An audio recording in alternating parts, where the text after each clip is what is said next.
السلام علیکم۔ آج ہم غسل یعنی اسلامی پاکیزگی کے طریقے پر بات کریں گے جو صرف ایک جسمانی عمل سے کہیں بڑھ کر ہے۔ ہمارے پاس جو تحریری مواد ہے اس کی روشنی میں آئیے قدم بقدم سمجھتے ہیں کہ اس کی تیاری اور تکمیل کیسے کی جاتی ہے۔ تو سب سے پہلا اور بنیادی سوال، غسل کا صحیح اور مکمل طریقہ آخر ہے کیا؟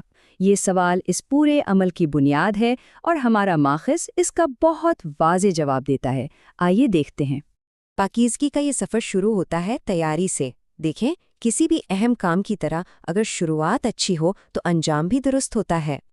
اچھا، آگے بڑھنے سے پہلے یہ جاننا بہت اہم ہے کہ ہم جو بھی بات کر رہے ہیں اس کی بنیاد یہ تحریری ماخذ ہے۔ ہم صرف اس میں بیان کی گئی رہنمائی کو ہی آپ تک پہنچا رہے ہیں۔ تو تیاری کے 3 اہم ستون ہیں۔ سب سے پہلے تو نیت یعنی ارادہ کرنا، کیونکہ ہر عمل کا دار و مدار تو اسی پر ہے۔ پھر اپنے ہاتھوں کو دھونا، اور آخر میں جسم پر اگر کوئی ظاہری گندگی لگی ہے تو اسے دور کرنا تاکہ پاکیزگی کی بنیاد بالکل صاف ہو۔ چلیں جی، جب بنیاد رکھ دی گئی تو اب وقت ہے اصل عمل کا، یعنی وہ مراحل جو مکمل جسمانی پاکیزگی کو یقینی بناتے ہیں۔ یہاں ایک بہت دلچسپ بات سامنے آتی ہے۔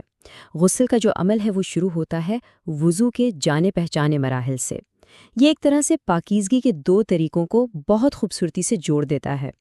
تو شروعات ہوتی ہے اندرونی صفائی سے، مطلب پہلے غرغرہ کر کے حلق کو صاف کیا جاتا ہے، پھر ناک میں پانی ڈال کر اسے پاک کرتے ہیں، اور اس کے بعد جیسے ہم روزمرہ میں وضو کرتے ہیں بالکل ویسے ہی مکمل وضو کیا جاتا ہے۔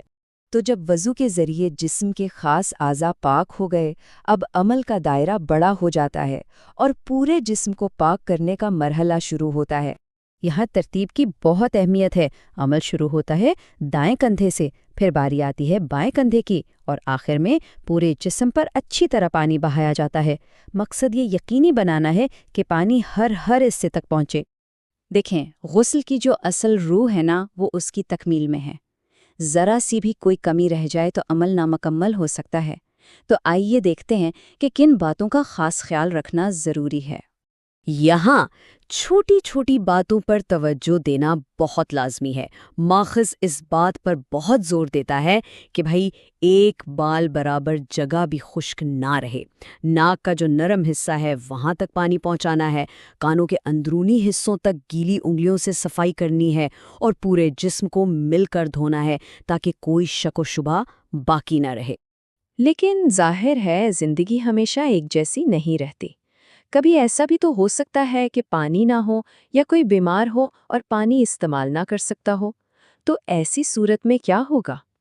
اچھی بات یہ ہے کہ ہمارا ماخذ اس خاص صورتحال کے لیے بھی ایک متبادل راستہ بتاتا ہے، اور یہ متبادل کہلاتا ہے تیمم، یعنی جب پانی کا استعمال ممکن نہ ہو، جیسے کوئی بیمار ہے یا سفر میں ہے اور پانی نہیں مل رہا، تو پاک مٹی سے چہرے اور ہاتھوں کا مسح کرنا بھی پاکیزگی حاصل کرنے کا ایک جائز طریقہ ہے۔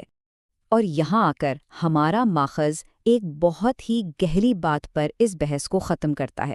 یہ پاکیزگی صرف کوئی روحانی فریضہ نہیں ہے، بلکہ یہ جسمانی صحت کی بھی ایک ڈھال ہے۔ یہ ہمیں یاد دلاتا ہے کہ جسم کی صفائی اور روح کی پاکی، یہ دونوں چیزیں آپس میں جڑی ہوئی ہیں۔ تو آخر میں یہ سوال سوچنے کے لیے ہے کہ ہماری جسمانی صفائی ہماری روحانی پاکیزگی پر کیسے اثر انداز ہوتی ہے۔ اگر اس تعلق پر غور کیا جائے تو شاید غسل کا عمل صرف ایک رسم نہیں رہے گا، بلکہ ایک زیادہ گہرا تجربہ بن جائے گا۔